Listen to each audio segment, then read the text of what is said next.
نحمده ونصلي على رسوله الكريم أما بعد فأعوذ بالله من الشيطان الرجيم بسم الله الرحمن الرحيم. Allah subhanahu wa ta'ala has blessed us that He has given us the ability to reach the day of Eid al-Adha, this noble day. I pray Allah subhanahu wa ta'ala give us tawfiq to honor this day and to benefit from this very blessed day.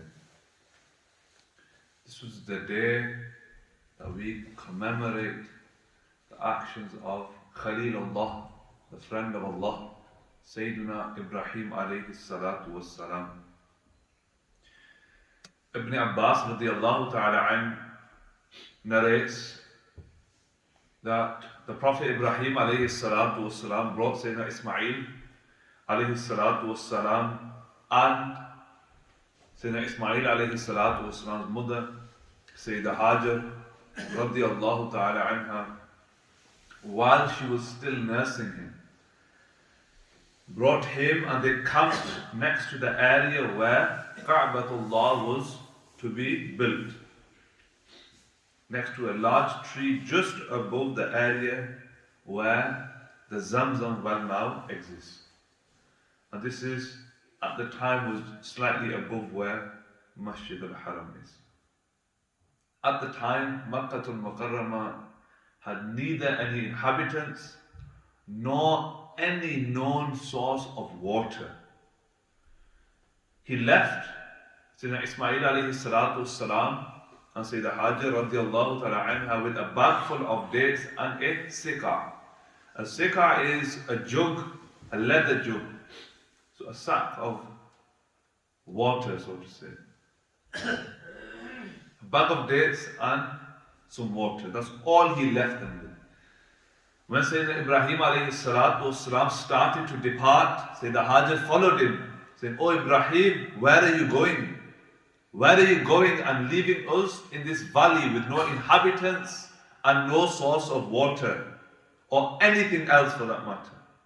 And she repeated this several times, but he did not pay any attention to her. She then said to him, "Did Allah command you to do this? Did Allah command you to leave your wife and your child in a barren land with no food, no water, no inhabitants?" As Ibrahim alayhi salatu wasalam replied, "Yes." She said, "Then certainly He will not abandon us." And she went back. And Ibrahim alayhi salatu wasalam kept on walking until he was next to the hill where he could be no longer seen. Sayyidina Ibrahim alayhi salatu wasalam then faced the direction of the house and recited the following supplication, which is found in Quran al-Karim. رَبَّنَا إِنِّي أَسْكَنْتُ مِنْ ذُرِّيَّتِي بِوَادٍ غَيْرِ ذِي زَرْعٍ عند بيتك المحرم ربنا ليقيموا الصلاة فاجعل أفئدة من الناس تهوي إليهم وارزقهم من الثمرات لعلهم يشكرون. Just look at this dua.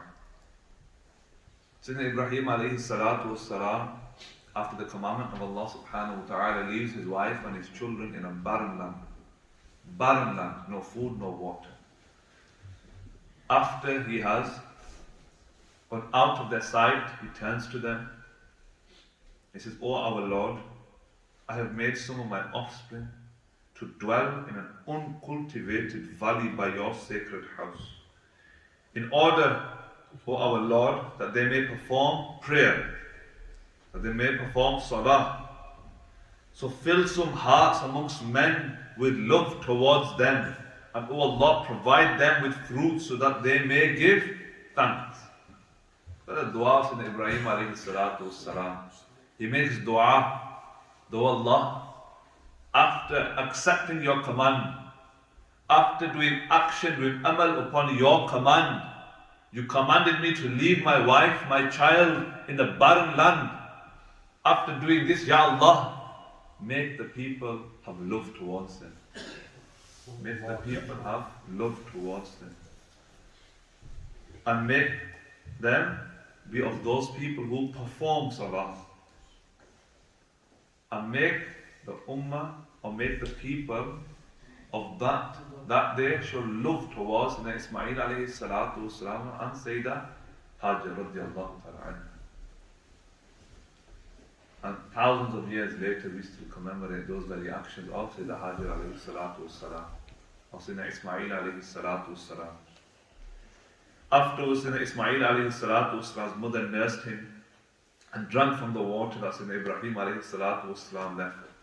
When they ran out of water, she and her son became thirsty. She looked at Ismail alayhi salatu wasalam and saw that he was turning around on the ground, turning around out of thirst. How a child does that. When they become thirsty, they roll around, they panic, they need water, they need food. Sayyidah Hajjah radiallahu ta'ala anha, she is in barren land. No food, no water, no inhabitants. Sometimes it is no food at home, no water at home, no drink at home. What do? You knock on the neighbor's door. Nowadays it's become quite weird. But this is what we do we not? Do you have any milk left? I've not managed to go to the shopping yet. They've got no one. No one whatsoever, no inhabitants, no food, no water. She hated to see him like this, so she left and went up. She left, she stood, she went up Mount Safa, the nearest mountain to her. She looked around and down at the valley, trying to locate a person. A mother trying to feed her baby. She stands on top of Mount Safa and searches for people. She descends down from Mount Safa until she reached the valley and then raised her sleeve, trying to protect her eyes from the sun. She walked just like an exhausted person would walk until she reached the end of the valley. She then went up Mount Marwa and she stood there trying to locate someone, trying to see, is there anybody around that may provide water for me? Is there anybody around that may provide food for me? And she repeated this sequence 7 times. Hence why when we go to Hajj, when we go to Umrah, we commemorate the actions of Sayyidah Hajjah radiallahu ta'ala. Ibn Abbas radiallahu ta'ala anhu then said, the Prophet sallallahu alayhi wasallam said, this is why people walk between the Mounts Marwa and Safa and Marwa when performing the rituals of Hajj. When Sayyidah Hajjah radiallahu ta'ala anha went up Mount Marwa the 4th time, completing 7 trips back and forth, she heard a voice and said to herself, shush, and tried to listen hard.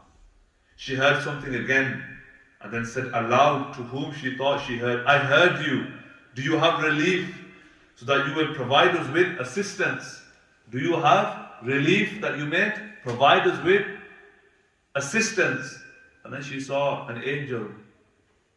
She saw an angel digging up the ground with his wing where the Zamzam now exists today. An angel dug that. Then the water started to flow. She then started to contain the water with her hand, trying to make a pool of mud so that she could collect the water in it. And she was also cupping her hands to fill her sikah that was left by Sayyidina Ibrahim alayhi salatu wassalam. The sikah was a leather jug. Yet the water was flowing so fast that it just kept filling and there was overflow. Ibn Abbas radiallahu ta'ala anhu then said, the Prophet sallallahu alayhi wasallam said, may Allah bestow His mercy upon Ismail alayhi salatu wasalam's mother. If she had left Zamzam, or if she had not cupped her hand, Zamzam would have been a flowing spring. A flowing spring. Ibn Abbas then said, so she drank and nursed him. The angel then said to her, do not fear abandonment, for a house of Allah, i.e. the Kaaba, will be built in this area by this boy and his father. And most certainly Allah does not abandon His people. Allah subhanahu wa ta'ala does not abandon His people. Prophet Ibrahim alayhi salatu wassalam, sincerity with Allah subhanahu wa ta'ala was evident. He left his wife and his child in a barren land, no food, no water, no people. And this is how Allah subhanahu wa ta'ala rewarded him. how Allah subhanahu wa ta'ala rewarded him. And this is something that we need to take a lesson from. Did Allah subhanahu wa ta'ala abandon them for acting upon His commands? Sayyidina Ibrahim alayhi salatu wasalam and his wife had a type of sincerity that brings strong emotion to all the believers who hear this story. This was the sincerity of Sayyidina Ibrahim alayhi salatu wasalam and Sayyidina Hajar radiallahu ta'ala anha that gave us the rights of Hajj, the sign of Sayyidina Ibrahim alayhi salatu wasalam, dua being accepted, that people will show love, people will have love to Sayyidina Ismail alayhi salatu wasalam and Sayyidina Hajar radiallahu ta'ala anha. That today, just in 1 year alone, over 2 billion people make that very same action, make the exact same actions that Sayyidina Hajar radiallahu ta'ala anha did so many thousands of years later. So many thousands of years later, we commemorate them. We have love for this ritual that Allah subhanahu wa ta'ala reminds us of here. Reminds us of the great sacrifices in Ibrahim alayhi salatu wasalam did. Sayyidina Ibrahim alayhi salatu wasalam and Sayyidina Hajar radiallahu ta'ala anha were given a child after many years. Some riwayat say that Sayyidina Ibrahim alayhi salatu wasalam was 98 years of age. 98 years of age. And then after granting him a son, Allah subhanahu wa ta'ala asks him, commands him, leave your son, leave your wife in a barren land, no food, no water, no inhabitants. This was the great sacrifice of Sayyidina Ibrahim alayhi salatu wasalam. The great sacrifice of Sayyidina Ibrahim alayhi salatu wasalam. After some years, while Sayyidina Ismail alayhi salatu wasalam was still young, on the 8th of Dhul Hijjah, Sayyidina Ibrahim alayhi salatu wasalam has a dream, another commandment from Allah subhanahu wa ta'ala. He sees himself sacrificing Sayyidina Ismail alayhi salatu wasalam. He tells his wife of the dream. He tells Ismail alayhi salatu wasalam of the dream. On the 9th of Dhul Hijjah, again the dream, same thing. Him sacrificing Sayyidina Ismail alayhi salatu wasalam. On the 10th of Dhul Hijjah, again the third day he sees this very same dream. And he understands. This is a commandment from Allah subhanahu wa ta'ala. He tells Sayyidina Ismail alayhi salatu wasalam about this dream. He tells Sayyidina Hajar radiallahu ta'ala anha about this dream. Without hesitation they say, if this is the commandment of Allah subhanahu wa ta'ala, then you must act upon this. And you must act upon this. And Sayyidina Ibrahim alayhi salatu wasalam then took Sayyidina Ismail alayhi salatu wasalam to be sacrificed. After 98 years he was given a son. Allah subhanahu wa ta'ala asks him, commands him, leave them in a barren land. Leave them in a barren land. No food, no water, no inhabitants. When he grows up slightly, Allah subhanahu wa ta'ala asks him, go sacrifice your son. Go sacrifice your son. Imagine the command. Imagine today, for the youngsters that are here, imagine your father telling you, I had a dream that I am to sacrifice you. Imagine the panic that you would go under. Imagine the panic that you would go under. I've had this dream 3 days in a row. I think it's a sign from Allah subhanahu wa ta'ala. How many of you would turn around and say, yes, that's the commandment of Allah subhanahu wa ta'ala, let's go, you can sacrifice me. Allah subhanahu wa ta'ala does this to his beloved Prophet, to Khalilullah, Sayyidina Ibrahim alayhi salatu wassalam. He takes them to that point. Sayyidina Ibrahim alayhi salatu wasalam takes Sayyidina Ismail alayhi salatu wasalam to be sacrificed. And then Sayyidina Jibreel alayhi salatu wasalam comes and stops him. And then he sacrifices a ram instead. And this is why we sacrifice on this blessed day. We sacrifice, our qurbani is done for what? For being steadfast upon the commandments of Allah subhanahu wa ta'ala. Being steadfast upon the commandments of Allah subhanahu wa ta'ala. being upright in the deen. Being upright in the deen. This blessed day, Eid al-Adha, which Imam Nawawi rahmatullahi ta'ala alayhi, what does he write? He says the day of Eid al-Adha is greater than the night of Laylatul Qadr. The day of Eid al-Adha is greater than the night of Laylatul Qadr. Imam Nawawi rahmatullahi ta'ala alayhi. He writes this. Now I ask you a question. How are you going to spend Eid al-Adha? How did you spend Laylatul Eid? How did you spend the night of Eid al-Adha? Were you busy with the world? We must take note. Imam Nawawi rahmatullahi ta'ala said that this day, this night, the night's the day, this very blessed occasion is greater than Laylatul Qadr. Greater than Laylatul Qadr. How are you going to spend it? Look at the lessons that we have. Look at the lessons that we have. Sayyidina Ibrahim alayhi salatu wasalam leaves his wife in an abandons his wife. Barren land, no food, no water. How many of us would be able to do this? Is Allah subhanahu wa ta'ala asking us to do this? After 98 years of not bearing a child, 98 years, he's blessed with a child, and Allah subhanahu wa ta'ala asks this from him. Yet without hesitation, he acts upon the command of Allah subhanahu wa ta'ala. Allah subhanahu wa ta'ala on these blessed days, just asking us, is there anybody out there to do good deeds I may bless them? On these blessed days, the blessed days of Eid, the angels come onto the earth. They come on each corner, looking out for people, that He may write some good deeds for them.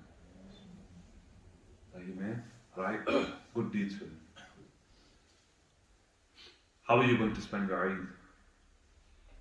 Within the boundaries of Islam, within the commandments of Allah subhanahu wa ta'ala, upon the sunnah of Rasulullah sallallahu alayhi wa sallam, or will we forget about Allah subhanahu wa ta'ala? Will we forget about Rasulullah sallallahu alayhi wa sallam? Take heed of this, inshallah. I'd just like to end with a quick announcement about the Masjid, inshallah ta'ala. So as some of you will be aware, we have been laying gravel around the Masjid, filling up the gaps towards the end, and inshallah ta'ala looking to have a fully fledged car park, inshallah ta'ala. As we know, as most of you know, we have a lot of a problem, especially at the front, with people double and triple parking.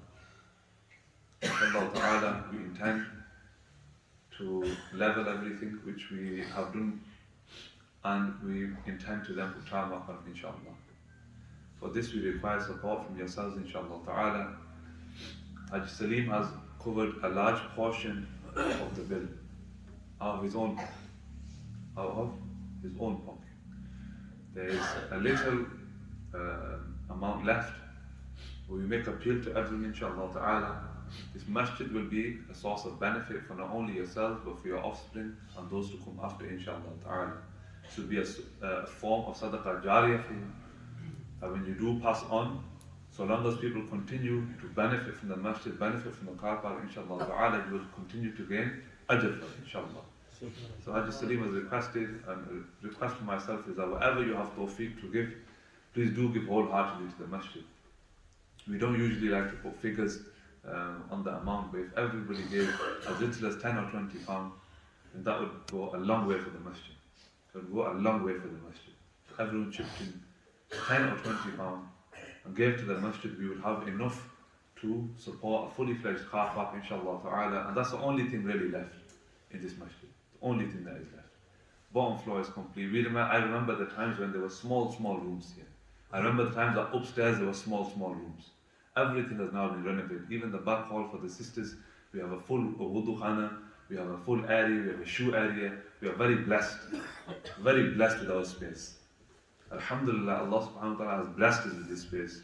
Even at the back we have a car parking which we could potentially separate for the sisters so that they have the parda there, and we can also, inshallah ta'ala, renovate the bottom area, which would give us I reckon at least car parking space for about 200 to 250 cars. That's how large the area is there. We pray Allah Tabarak wa Ta'ala gives all tawfiq to do amal, inshallah. Inshallah Ta'ala, for the method of Eid Salah. Eid Salah is a wajib with 6 extra takbirat. With 6 extra takbirat. 2 rak'ats with 6 extra takbirat. The first 3 takbirat are after Thana in the first rak'at. After Thana in the first rak'at. Then the first rak'at is completed as normal. And then in the second rak'at, the extra takbirat will be after the surah, after Surah Fatiha. So we recite Surah Fatiha, a surah, and then there will be 3 takbirat. We pray Allah Tabarak wa Ta'ala gives all tawfiq to do amal, inshallah ta'ala.